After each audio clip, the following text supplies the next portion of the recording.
Okay.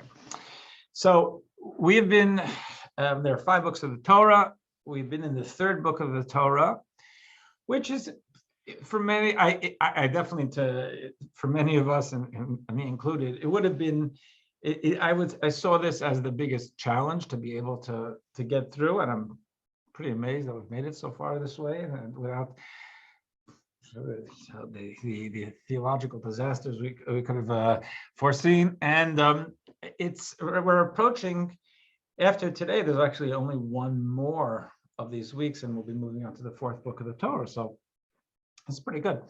There are 10 Torah portions in the book of Leviticus, and this coming week will be the 8th. But last week was 2 Torah portions together. This coming week, which we'll focus on now, is only 1 Torah portion, but I want to go back and try to make today cover some of the second of last week's double Torah portion, including this week's. So last week, there was the second of the Torah portions was called Kedoshim, which means holy ones, where it's where God tells us to be holy, which is a broad statement, and we've been talking a lot about holiness.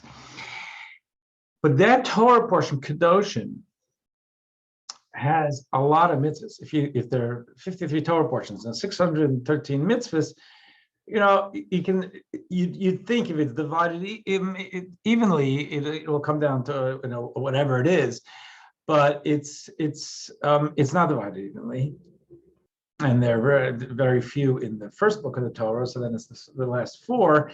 And then there are some ones where there's a lot. There are a lot that seem to be almost non sequiturs or jumbled together.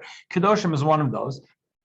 51 Torah mitzvahs in this Torah portion, and Emor, the next one, is 63. So if you think about it, there's a huge chunk of 613 mitzvahs just in these 2 Torah portions. Now, the Kedoshim mitzvahs, many of them we could it could take for months to talk about, because some of them are just so human, and or in the sense that they're addressing human life head on, which not all mitzvahs do. A lot of them are holiness, sanctity, things that we don't experience anymore. The offerings. Kedoshim is largely, many of them are about what we call real life. Now, just to frame this, and I want to deal with a few of those mitzvahs. As I mentioned, holiness means different, and I mentioned last week that it doesn't mean holy in its core. It doesn't mean holy. As a matter of fact, there's such a thing, the word kodesh or kadesh or whatever that we call conventionally the word for holiness. It's not exclusively used for good things, biblically, mostly, but not exclusively, because it means that it's like different, or in a good sense, it's a cut above. So let's say think about it in relationships. There are some relationships that are so important to us that even if there's a bump in the relationship, we'll fight to maintain it, fight to save it, fight to support it. It's because we have a relationship. We call it a covenant, which is like it's all in the same realm of this holiness idea. So one of the things that we find in the Torah there is that whenever there's an emphasis in Scripture on sexual morality, and or a focus on kosher laws, there is right there also a call to holiness. So what the message from the Torah seems quite clear, and it is something that the Torah, that commentators have commented on for millennia, that even we have a holy temple, we have a tabernacle, we got a lot of sacred things to perform, but holiness is very much about finding high-mindedness or God-centeredness in a world where it's difficult, and in this case of sexuality and food, it's our appetites. We have natural instincts. It's not bad. There's even natural instinct. We're designed to want certain pleasures, and that the pursuit of pleasure is built in. God gave it to us. It's not immoral to feel the desire for a pleasure. To consistently use that pursuit of pleasure as the compass for what that and our North Star that we're pursuing, that can get us into trouble. Because pursuing pleasures is going to do, and get you fat, and it can also do a lot more of the harm that it can create, because not all pleasures are morally sound. If the thing you want belongs to someone else, you can't just have it because it looks good. That's just an example. So when it comes to food and the sexuality, there is this idea of the holiness, because holiness is, yes, sure, a Torah is holy, and a synagogue is holy, and all of that, and there's the usage is different, but the call to holiness in our conduct means being able to have a sense of high-mindedness or even other-centeredness as we're living a life which is instinctively self-oriented. So the idea of being able to unplug from the natural self-orientation, to be able to think of not only what we want, but what is wanted of us, what is needed of us. A purposeful existence beyond what I want, that's really very much central, very central to the whole Torah guidance. And in the Torah portion of Kedoshim, which we read yesterday, and again, it was part 2, and we spoke about a little bit last week, it says holiness, but it's a lot of it, it's not about the temple. It's not about writing a Torah or putting on tefillin, the sacred objects. It's a lot of it's about life. So one example is that the Torah portion mentions that in agriculture, and we remember that making a living was largely agricultural. So you can conceptually, you can substitute the farmer for Wall Street, or for normal, what we consider normal commerce, because I don't think any of us here are farmers. But we shouldn't get hung up on the trappings. The point is the arena in which we make a living. So what are the Jews told? This nation of farmers is that when they are reaping their harvest, which is payday, okay, the farmer doesn't, in a strict sense, isn't paid weekly or even monthly. They get paid. They're paid. They're investing a lot of effort for months into a payday, which is when the crop is ready, they harvest and they can sell, and then there's something really special. And you can only imagine how they feel. So some areas, the Torah says, now's the time to thank God, right? That the land produced and the weather cooperated and all the things that we have to thank God for. But here, the Torah is focusing on, I guess, another way of thanking God, but to recognize our responsibility to the less fortunate in society. So the farmer is told that when they're harvesting their crops, they leave the corners of the field, and Jewish law derives, how much that means. But the language of the Torah is to leave the corners of the field for the poor. When they're harvesting, and they're taking stalks or whatever they're taking, if things fall down out of their hands, or from the scythe, I mean, there's a lot of explanation of this, how it translates into law. They leave that on the ground. If it's one or two, if it's a lot, they take it back for themselves. But if a few fall out, leave it there. It's okay. Someone else will get it, someone who needs it. And then there's also something that the Torah talks about, forgotten sheaves. There also is a question of the size. You don't want to impoverish. There's nothing wrong with someone making a living. In that sense, the Torah is very free market. We want to encourage people to support them. The Torah wants people to encourage people to support themselves and to be self-sufficient and to make a living, make money, whatever it is. There's nothing safe about making money. But in attitude, the idea is to when we're successful in that avenue, to say, I've been blessed, not to attribute it all to our own ingenuity and good looks. It's the idea that this is a blessing, and there's a responsibility attached to my blessings. There's a price tag to my blessings. I have to think about other people. So here in this Torah portion, it gives three of these. There's the idea of tithing and so, but there is a built-in attitude, a holiness attitude, a holy attitude to making a living.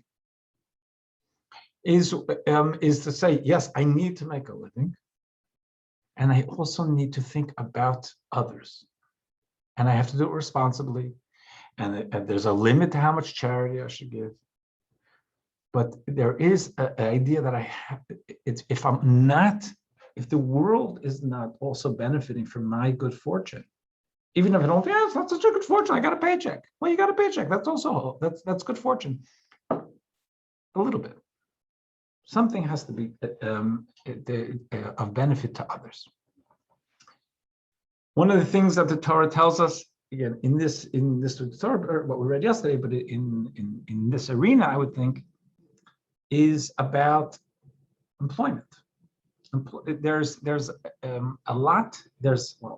Everything's very succinct, but the Torah talks about making sure not to oppress an employee. Now, what the Torah says specifically here is to pay on time. Paying on time means where it says, here it's framed as like a day laborer. The day laborer, if a person did work for me today, and I waited until tomorrow, I violated actually like two commandments, one a prohibition, one positive. I mean, and each commandment, it's like it is not, one commandment is not more important than the other. So if we're careful about fasting on Yom Kippur or hearing the shofar or eating matzah, these employment laws are they are of the exact same level. They're a mitzvah is a mitzvah. God cares about it. It's not just a question of my empathy. So paying on time, which means that there's a concern for someone who is there in the employee position. I am the employer, the boss, and then to consider that it's not only do I have a responsibility to keep my end of the bargain. We said this job will be this amount of money, but also to think about their psychological welfare, and not paying on time is abusive. The Torah uses, oppression. I'm using abusive, but the Torah uses pretty harsh language about what it means to mistreat someone in that, in a way, a vulnerable position because they're an employee. I don't want to spend too much time on it, but in the employee law, in Torah employment law, and a lot of it traces back to this, the idea of not abusing, and I think we probably discussed it way back when we spoke about like servants, giving someone even busy work, which I think is not so terrible. This person's getting paid. I don't have work for them. Give them busy work. Torah calls that psychologically abusive, because if they know it's dehumanizing to someone. You don't need this. It's purposeless just because you want me to be busy. So there's this idea of fairness and compassion for the employee. is found in this week's Torah portion. There's another idea here of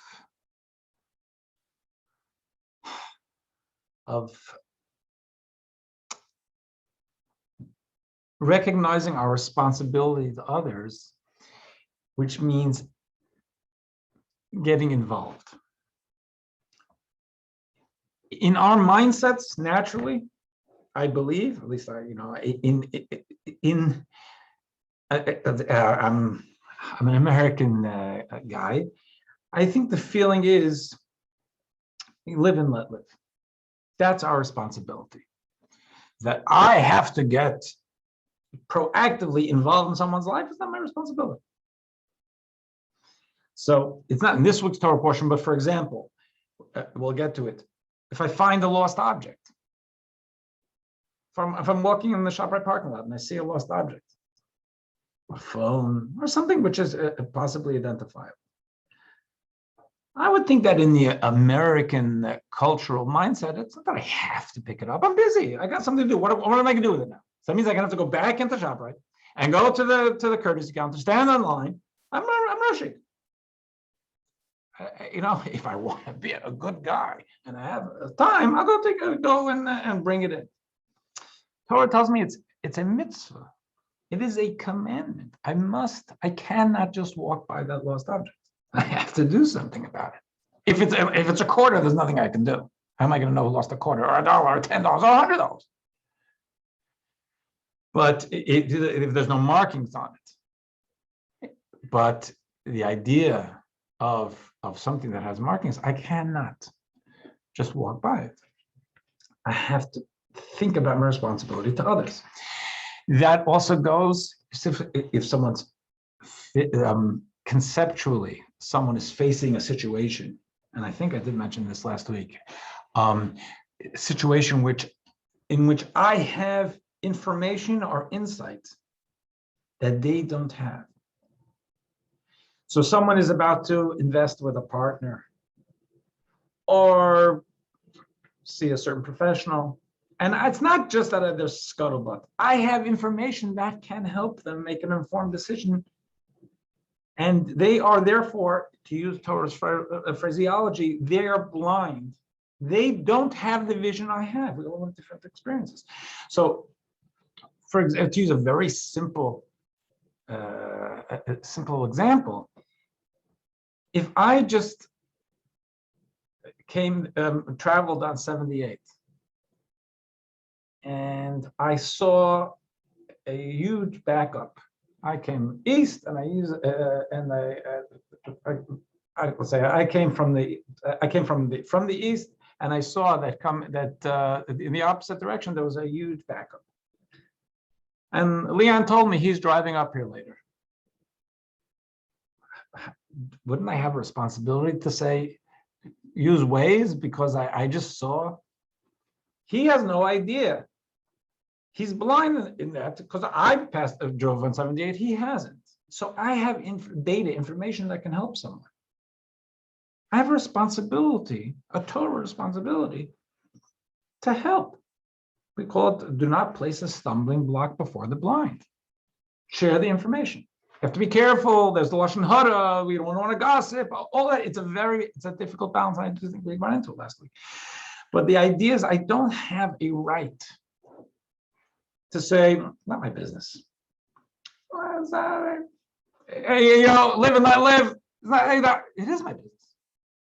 If I have information that can help someone, I cannot, in a Torah conscience, just say, it's too complicated. I don't want to get involved. In the physical sense, also, it says, do not stand by your neighbor's blood. If you want to talk about the famous Kitty Genovese, whether that happened, exactly the truth of that, how that panned out, or just, I think 2 weeks ago, that some doormen in New York were fired because they watched they were watching an Asian, at least after the news said, an Asian lady getting beaten up, and they didn't do anything. Assuming that they were not endangering themselves, it was not only that they violated their contract, their employment contract, that they didn't get involved. They violated moral conscience. How do you stand there and watch a lady getting beat up? That's a Torah commandment. One of the prohibitions: do not stand by while someone else's blood is being shed. So, in a general sense, I think all of these are one of the verses in what we read yesterday is, I think, probably one of the more or most famous ones of the Torah. Which is "V'ahavta l're'acha kamocha," love your fellow as you love yourself. That was yesterday. It's a broad mitzvah. Okay, but what does that mean? How is that even real? Can you really love your fellow like you love yourself? That's just poetry. Can you, even though loving close family members? Okay, we can talk about it. My fellows, it's a general term. That means someone walking outside right now who I don't know, I never met. Torah says, love them as I love myself. That's just not realistic. So, and in general, commanding emotions is another thing that's not realistic. But once you're going to command emotions, it just doesn't. You tell me to love God, I got to work my way towards it. But how can I, in any way, how can I come to actually loving that nameless person I never met at the same level I love myself? So I think that an important way of looking at this to help us make this realistic in the Torah understanding, the Talmud tells us that the great Hillel was, all those campus organizations are named after him, who lived in the 1st century, an incredibly great rabbi whose personality and attitude resonates more than 2,000 years. He wasn't just a great scholar; he was really a great human being. And the two don't always come together necessarily. And the Talmud talks a lot about his caring, his empathy, his love. It talks more about that than about his scholarship, which was also incredible. And there is some of you certainly heard this, but maybe all of you heard this, but I'll repeat it just for the framing. There's a vignette. There are a bunch of vignettes in the Talmud that show his incredible patience and acceptance and empathy for people. And one of the stories the Talmud tells us is that there was a potential convert, someone who wanted to convert, who came to first to Hillel's really, I guess, compadre. He was a Jewish leader at the time with someone named Shammai, who was a great scholar, genius, very well respected. We don't have Shammai houses on campus. Because he's not, even though he was considered a tremendous Torah scholar, he didn't have Hillel's attitude. And the way the Talmud tells us that this potential convert came to Shammai and said, I want to convert. I'd like you to teach me the entire Torah, because I got to know what I'm converting to, obviously. Part of the program is I have to understand the program, I have to know about the program, but I need an easy pass. I want you to teach me the entire Torah while I'm standing on one foot. And the Talmud tells us that Shammai chased him out of the house. He said, get out of here, you're wasting my time. He went to Hillel. And he said, I want you to teach me the entire Torah. I want to convert. I want to teach me the entire Torah while I'm standing on my foot. And Hillel says, pick up your foot. And he says, this is the line that Hillel tells him. What you don't like done to you, don't do to anyone else. That is the entire Torah.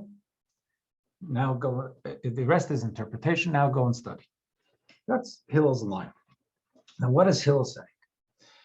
And that Hillel saying that he seems to be clearly interpreting the verse in this Torah portion of love your fellow as you love yourself. But love your fellow as you love yourself can be interpreted in a way that's not realistic.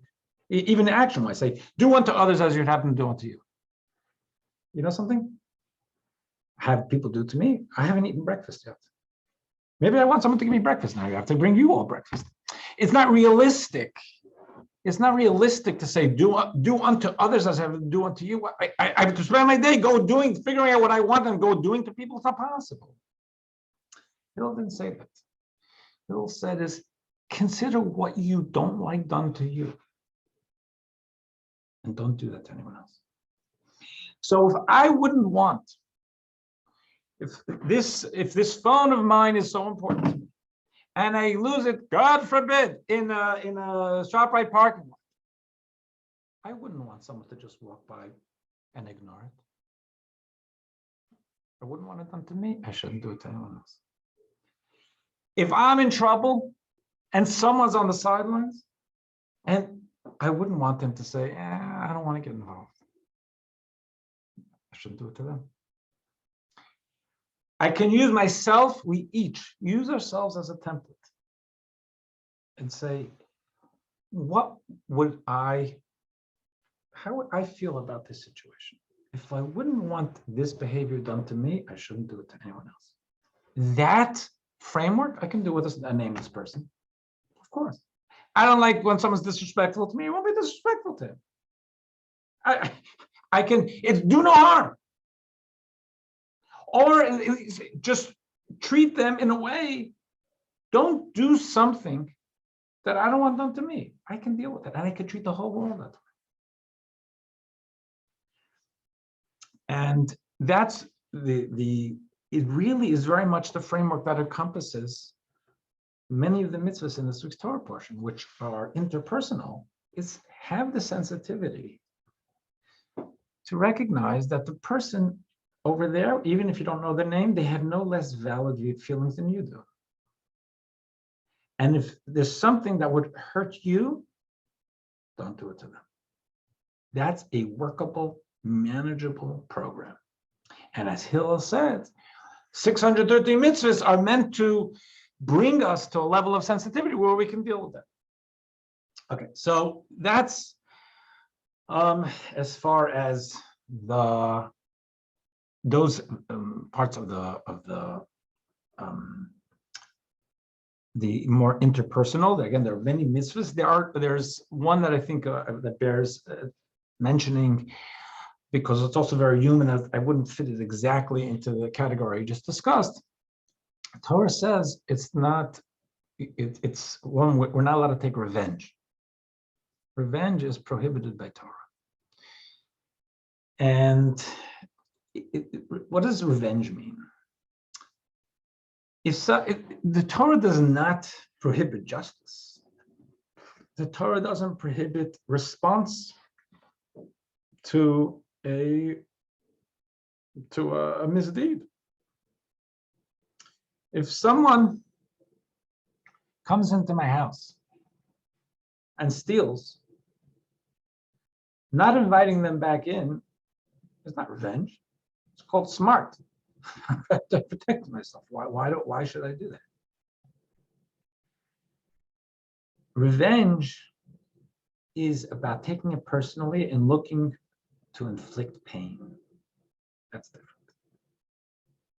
So if someone is in my house and I know for a fact that they walked off with some silverware, there's nothing wrong with me calling the cops. Oh. But for me to call, let's say, their employer and badmouth them to get them fired, where's the justice in that? It's not. It's about, you cause me pain, I'm going to cause you pain. Don't do that. Then you're personalizing it. Justice is not personalized. Justice is about rectitude. And the idea that you stole my silverware and the police are going to try and get it back or make sure you don't do it again, that's within the system. It doesn't mean I hate the guy. It means that there has to be a response to misbehavior. Me trying to inflict pain, that's revenge. And the Torah actually takes it another step and says that we shouldn't we shouldn't like express a grudge.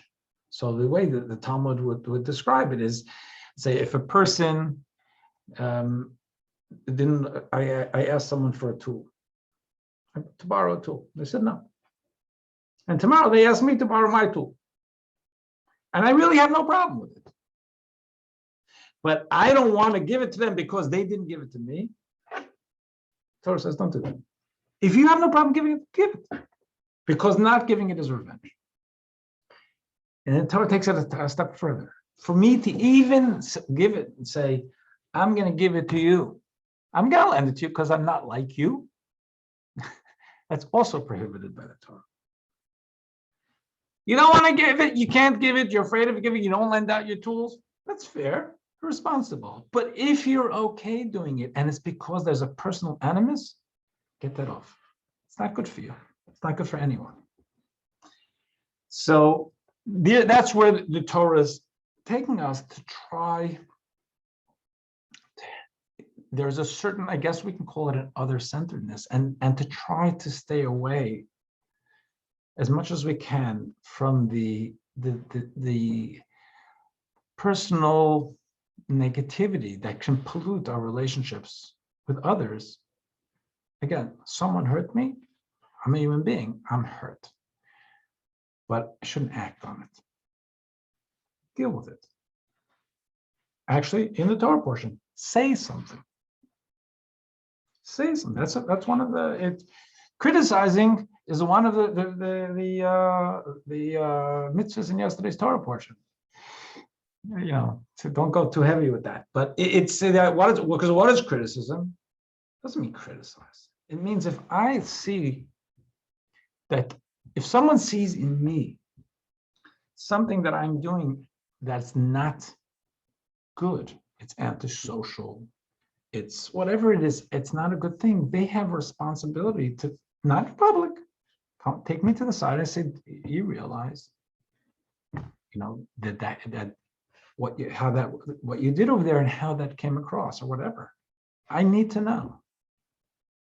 Just like I need to know if I have crumbs of cake stuck in my beard, and anybody who called my attention will be doing me a favor so that I don't make a fool of myself walking around with my breakfast in my beard. The person has a responsibility we each have a responsibility to each other to call their attention caringly and without poison, without any venom. Say, this really, this is what happened, and this is how it felt.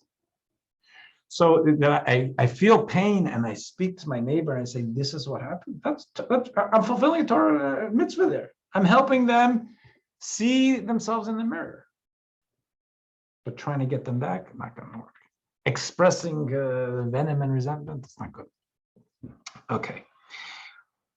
And just to end off with one more part of last week's Torah report, what we read yesterday was about welcoming a convert. There's a lot in the Torah about looking out.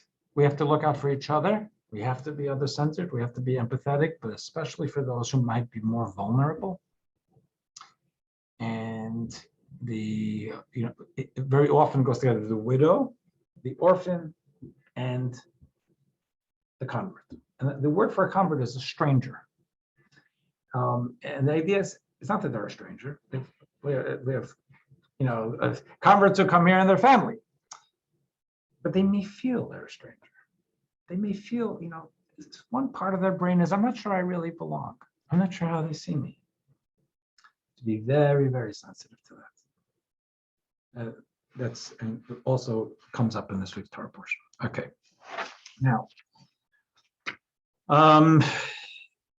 in the Torah portion of this coming week, there's one element that I think is in the thread of what we spoke about before, more specifically, is the idea of being holy. And the idea is what we would call in today's lexicon, whether I should or I shouldn't, it's martyrdom. And what is martyrdom? Torah tells us that preservation of life is a top value. So therefore, Shabbos observant. Shabbos observance is extremely important to me. I will inconvenience myself, if it need be, to make sure that I'm keeping the Shabbos properly. But if there's a health issue, those restrictions are not there. I do what it takes, and I've done what it takes to make sure that health is preserved, even if it would seem to someone watching that I'm violating a Shabbos law. I'm doing something I'm not supposed to be doing Shabbos. I'm doing something I absolutely should be doing Shabbos, because what I'm doing is preserving a life. Now, there are three instances, three possible challenges, which the Torah tells us and Jewish law tells us are instances where we should give up our lives, God forbid, if we're threatened. And the idea would be like this. If someone tells me, God forbid, gives me a gun and says, points out the window, shoot that person or I'll shoot you. I'm not allowed to shoot that person. God forbid, I have to take the bullet because I have no right to kill someone else to save myself. That's a Torah law. The Torah also applies it to situations of idolatry and let's call it adultery or whatever. If there's something, if a person is told to do something under pain of death, but in those three areas of murder, idolatry, and it's really let's call it adultery, that kind of sexual immorality, Torah says there you just don't have license to do it, and it's that overrides our general priority of preservation of life. Part of that is also, let's say, in Torah law, and this, by the way, those three things, it's considered sanctifying God's name. What does it mean, sanctifying God's name? It's that where the reason we're not doing it is because we answer to a higher authority. It's because something's more important, that in these terrible situations, the idea is that we are expressing that it's not, we see things beyond physical and human life. Now, if a person gave in and they did something, one of those three, because they're under pressure of their life, they're not liable for anything. They can't be punished for anything because they were forced. But the Torah tells us the laws don't do that.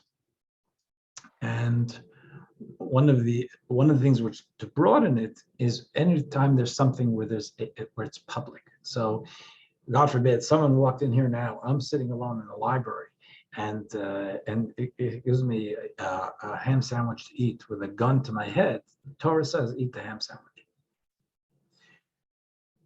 But if that person came in the middle of services, when there are people around, and said, I'm going to show you Jews that your laws don't mean anything, I'm here, I'm going to make the rabbi eat this, I'm not supposed to do it.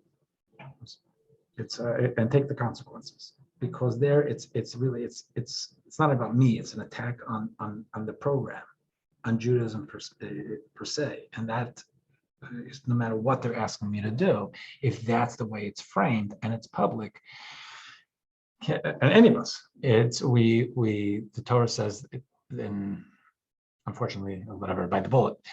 And that's what we've had. People for centuries, people died, chose, they were presented with the crucifix or the sword. Some people were forced. They chose the crucifix. We can't judge them. And the Torah by Torah law, they're human and they're faced with death. It was a very, they were coerced. They did something coerced, and it's not the volitional thing. But many people said they couldn't do that, and they said, I can't do the crucifix, so I'll take the sword. And those people are called holy ones. You look at them, and they are referred to in our history as those who gave up their lives for what's called Kiddush Hashem, sanctification of God's name. Okay. So in this, that's in this coming week's Torah portion. Now, in this week's Torah portion, there's a lot of the law is about the Kohen. Now, we've spoken a bit about the Kohen, and the Kohen is we have 12 tribes, the Jewish people, we've discussed. One of the tribes is called Levi, the Levites. Moses and his family, Moses is descendant from the Levites. Moses' brother, as we've discussed in this book, is chosen to be a Kohen, so it's a subgroup within the Levites.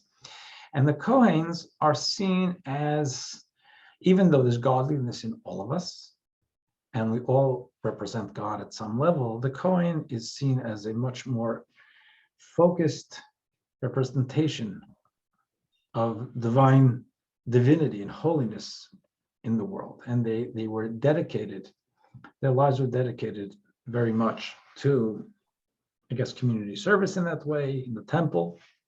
They were supported by the community, and certain tithes were given to them so that they could be able to live and support their families. And people like us, and us, those of us who aren't Kohens, we were not allowed to eat that. There was a prohibition for us to eat it. It was something very specific. It was considered sacred food, and specifically for them. One of the things that we don't have the temple, and therefore there are a lot of things that don't apply to the Kohen anymore, like the service, but there are some things that still do. One of the things that some of you may know is that a Kohen was told not to come into contact with a corpse. Now, coming into contact with a corpse is a great thing. It's a mitzvah, because it's a mitzvah to be part of a funeral. It's a mitzvah to usher someone to their final physical resting place. All that stuff is considered important and good for all of us. But since death, human death, is something that we, as we've discussed, I think in the past, it traces back to a monkey wrench thrown into reality by Adam and Eve. That until then they were designed to be immortal, and death is therefore seen as an aberration, a distortion of the true reality of the world. Death is a reflection of how the body and the soul are not properly connected, because if the soul is eternal, the body should be eternal. So death, as much as we should be helping, and it's considered a huge mitzvah to be part of caring for a corpse, someone who has passed on, a Kohen is not allowed to. A Kohen, the Torah says, has to stay beyond that, except for immediate family. That's not their position. So if a Kohen, a rabbi who's a Kohen, has some real limitations. They can't do funerals. I have friends like that. It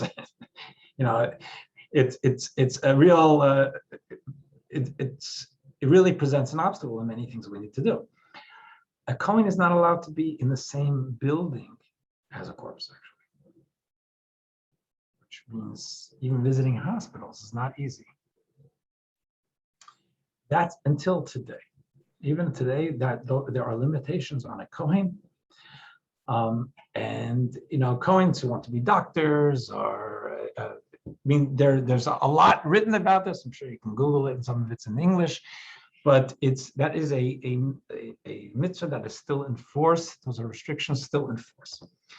The Kohen is given the first aliyah. If a Kohen is in the crowd, we give the first aliyah during a Torah reading to the Kohen, out of deference to that and respect. Doesn't mean a Kohen is a better person than me or you, but we do give respect to that idea of the Kohen and the Kohen's soul.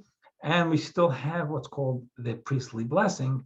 The Kohen on holidays, and in Israel, it could be every Shabbos, or in Jerusalem every day. The Kohen is a conduit for divine blessing. It's not the Kohen's blessing per se, but the Kohen as a conduit for divine blessing. So that's as far as the Kohen is concerned. Now, at the end of this week's Torah portion, the Torah goes into the cycle of holidays, the biblical cycle of holidays, and it's a reading. The end of this week's Torah portion is one of the readings that we read often through the year during holidays because it's about the holidays. One of the things which is relevant to this specific moment in time, in between Passover and Shavuos, there's a time, we call it the counting of the Omer. Some of you may be familiar with that, O-M-E-R. And the counting of the Omer is 49 days, 7 weeks between Passover and Shavuos. And historically, it's Passover, Jews come out of Egypt. 49 days later, they're at Mount Sinai getting the Torah. It's this bridge, 49-day bridge between liberation and receiving the Torah. That's the way we teach it in school, and that's the way it's easiest to get our minds around it today. But the way the Torah describes it is in agricultural terms. What I just said is not clear. That 49-day bridge of liberation, receiving the Torah, is true, but that's not what the way the Torah describes it. The way the Scripture describes it is that there's Passover, Pesach. The first day of Passover is a Yom Tov, it's a holiday. Outside Israel, it's the first 2 days, but we're talking biblically here, and let's say in Israel, so the first day is Yom Tov, it's a holiday. The next day, this is harvest season, it's the beginning of harvest season. It's a spring holiday, it's the beginning of the harvest, and all of the holidays are also they're framed within agricultural terms in the flow of the agriculture. It's the planting, the harvesting, the ingathering of the crops. That's the way the Torah frames it. So this is the beginning of the harvest. Torah says that we cannot eat of any of the new crop until we've said thank you to God. So an omer, O-M-E-R, is a measurement, a biblical measurement. And they would take an omer of the barley, which was the first crop to be harvested, and they would offer it to God and give to the Kohen. Kohen would have lunch, and we would be saying thank you to God and thank you to the Kohen. Right? And that omer was brought as an offering the day after the first day of Passover. In other words, the second day of Passover. So, and from then, the first day of the Omer, the first day that the Omer was brought, then we count 49 days, and there's going to be another holiday, which is also, there's another agricultural offering, that's the wheat and breads, whatever. But the thing is that it's the days of the Omer, and today is the 28th day of the Omer. It's the 28th day since the Omer was brought. Now, if any of you just put out there for our Jewish cultural knowledge, our religious knowledge, if you buy baked goods from a Jewish company, but in other words, a Jewish, a kosher-oriented company, not a company that happens to be kosher, but a kosher-thinking company, you may see on the package Yoshon, Y-O-S-H-O-N. Now, what that means, the word Yoshon means old, which is not good marketing when you put it on a package and say this is old. The idea of Yoshon in Jewish law is because when we're approaching the harvest, anything that is the opposite of Yashan, that's called Chadash, new, can't be eaten until there's the Omer brought. If it's Yashan, which means it was from last crop, we're good. So Yashan means we're watching the crops. This is not from the new crop. We're good.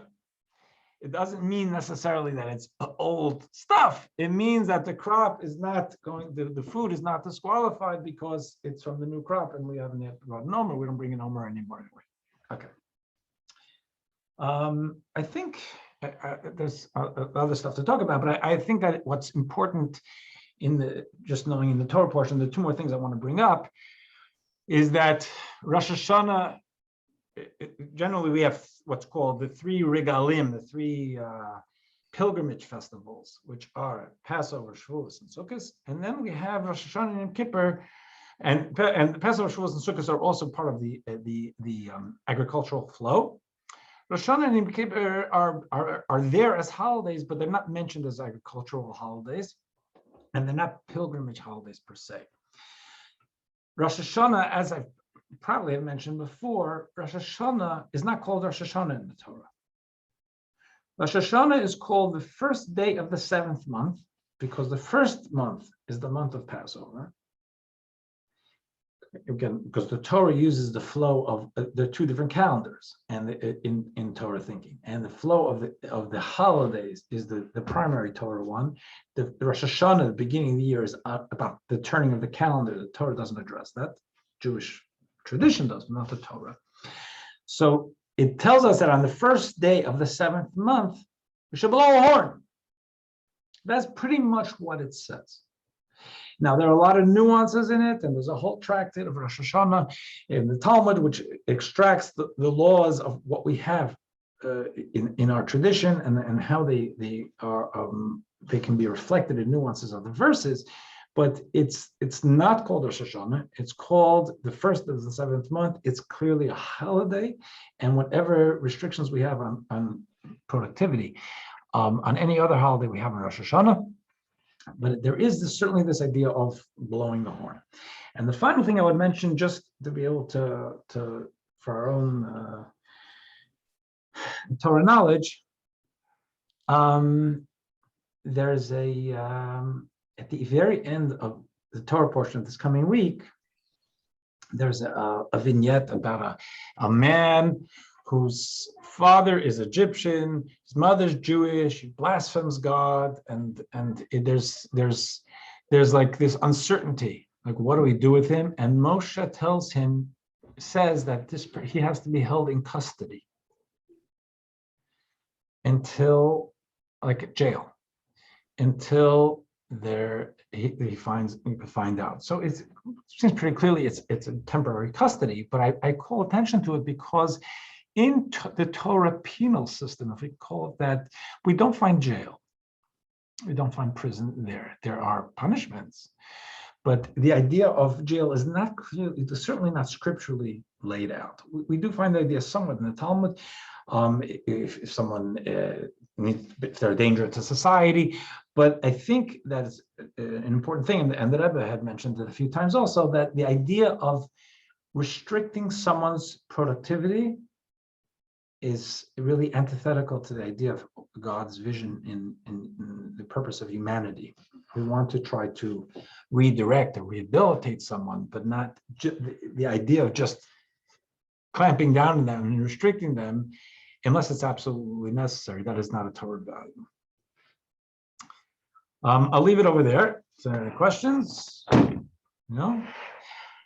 Someone just asked about the recordings. I will, God willing, I'm going to ask those who know.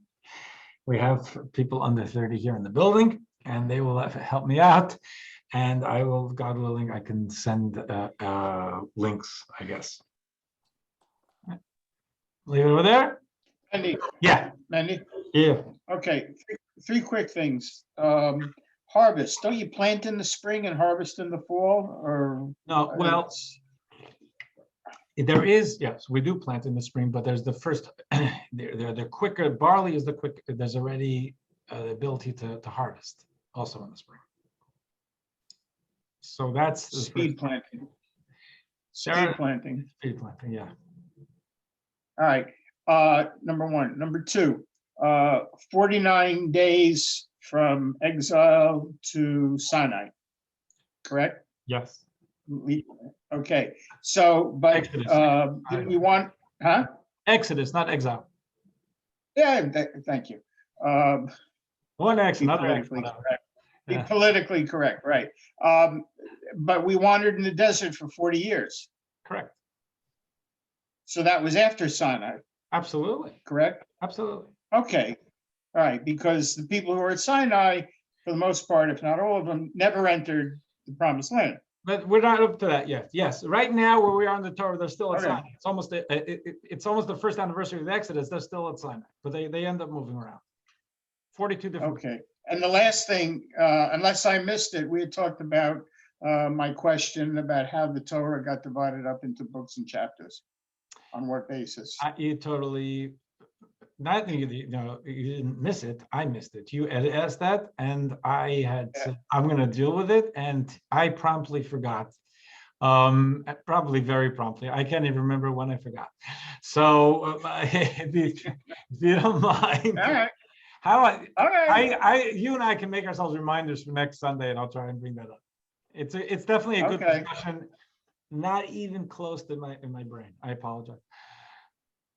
Okay, it made it easier for Dennis Prager, I guess, to, for his books. All right, you're off the hook. Thanks. You all have a great week.